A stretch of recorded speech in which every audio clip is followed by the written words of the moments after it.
Parallelogram की condition के बाद अब हमारी मजीद कोशिश ये होगी कि हम इस पैरेललोग्राम की जो कंडीशंस हैं उनको प्रॉपर हम अप्लाई कर सकें। ठीक है, तो देखिए उसके लिए हमें क्या करना है, पैरेललोग्राम्स के जो डायगोनल्स हैं वो एक दूसरे को बाइसेक्ट करते हैं। ठीक है, अगर डायगोनल बाइसेक्ट करते हैं ना, तो यहाँ पे हम लिखते हैं कि अगर BHCG इज पैरेललोग्राम, अगर ये पैरेललोग्राम है तो बेसिकली हमें कंफर्म है, यहाँ रीजन में आप लिख दें डायगोनल्स बाइसेक्ट ईच अदर। ठीक है, अगर डायगोनल्स बाइसेक्ट हो रहे हैं तो सबसे पहले तो हम BC को लेते हैं। ठीक है, BC को अगर देखा जाए तो उसमें BD और DC आपस में कॉन्ग्रुएंट होंगे। ठीक है, अगर ये दोनों कॉन्ग्रुएंट हैं तो बेसिकली इसका मतलब क्या है, D इज मिड पॉइंट। ठीक है, और फिर आप देख सकते हैं कि जो D है मिड पॉइंट भी है और वो G से पास होकर वर्टेक्स A से भी ज्वाइन है। इसका मतलब ये है कि आपने ये प्रूव कर लिया है कि DA इज मीडियन। ठीक है, पहली कंडीशन तो हमने प्रूव कर लिया। अब हम मूव करते हैं सेकेंड कंडीशन पे।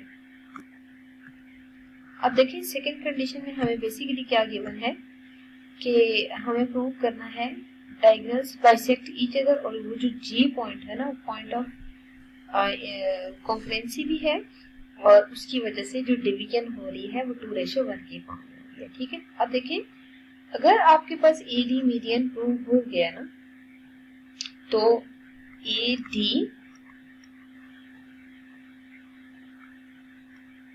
BE and basically CF passes from G। अगर G से पास करें इसका मतलब ये है कि they are passing from centroid. ठीक है, नाउ अब जो कंस्ट्रक्शन वर्क है ना, आप उसको प्रॉपर यहाँ लिख लें। ठीक है, कंस्ट्रक्शन क्या है कि जब आप यहाँ से कंसिडर करते हैं जैसे AG को, ठीक है, तो AG बेसिकली GH के कॉन्ग्रुएंट है।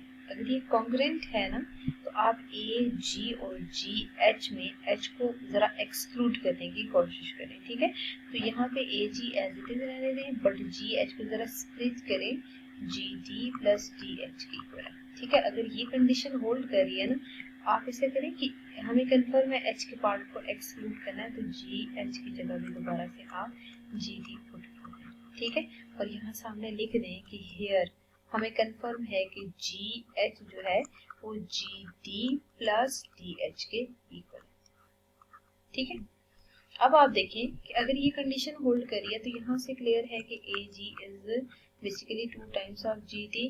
ठीक है, अब फिर आप देखें तो यहाँ पे GD की वैल्यू जो है वो हाफ ऑफ AG के इक्वल।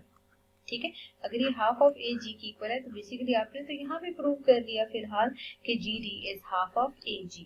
अगर GD हाफ ऑफ AG है, इट मींस G पॉइंट जो है वो 2:1 पे मौजूद है, means that is basically point of trisection. ये तो हमने किसी एकद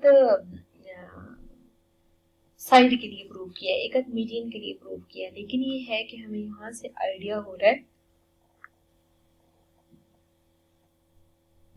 कि जो भी मीडियन है उसमें हमेशा वर्टेक्स की साइड से डबल होगा और दूसरी साइड पे हमेशा सिंगल पार्ट मौजूद होगा। ठीक है, तो लास्ट पे आप यहाँ पे लिख सकते हैं हेंस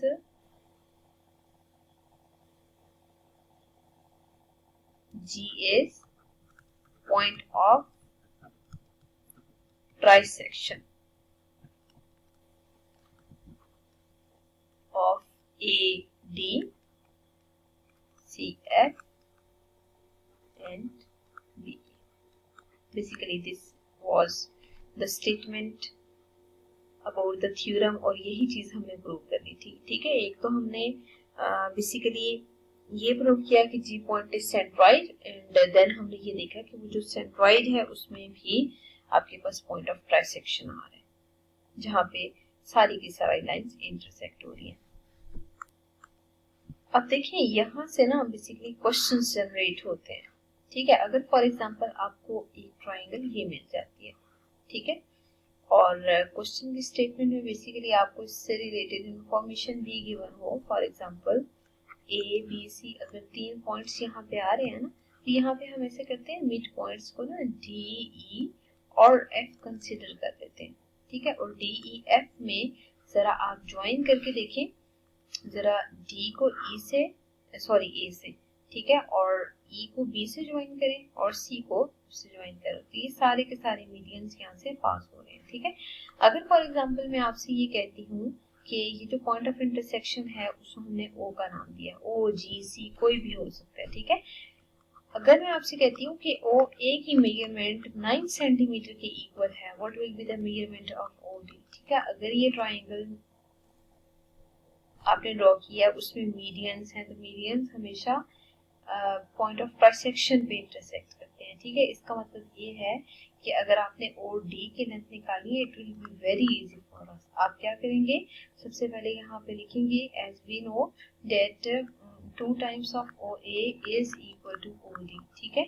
और अगर आपने ओ डी की वैल्यू निकाली है तो 2 टाइम्स ऑफ ओ ए के इक्वल होनी चाहिए, ठीक है। ये तो थी मैथमेटिकल कंडीशन, लेकिन अगर फॉर एग्जांपल आपसे ये कहा जाए कि ओ ए 9 सेंटीमीटर है, तो आप इसे करें, इसकी जगह 9 पुट कर दें। जब आप 9 पुट करेंगे तो ओ डी क्या हो जाएगी, 9 2 जा 18, इसका मतलब है ये 18 हो जाएगी, ठीक है।